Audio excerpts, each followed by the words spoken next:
जानकी, अगर तुम हिम्मत हार जाओगी तो मुझे कौन सहारा देगा? हाँ, मैं जानता हूं बहुत बड़ा पहाड़ गिर गया है तुम पर। नीलामी की बोलियां तुम्हारे कानों में गूंज रही हैं, मैं जानता हूं। देखो जानकी, जानकी, जानकी, नहीं जानकी, नहीं, ऐसा गजब नहीं करना।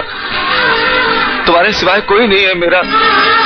अगर तुम चली गई तो मैं जी नहीं पाऊंगा। नहीं जानकी, जानकी, जानकी, जानकी, जानकी।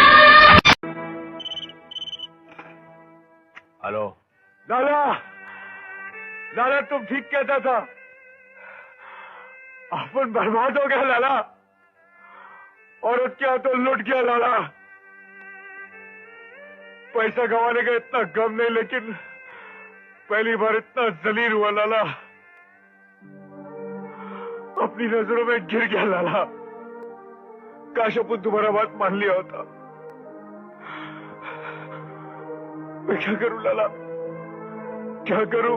बेटे तू घबरा मत, मैं आ रहा हूं, तू अपने आप पर काबू रख। तू बोल कहां से रहा है? ठीक है मैं आ रहा हूं। ठीक है लाला। न जाने कितने ही बेगुनाहों के खून के धब्बे पड़े पड़े सूख गए सड़कों पर, जिनका कभी केस नहीं बना, और जिनका केस बना उन फाइलों पर से कभी धूल उठी ही नहीं।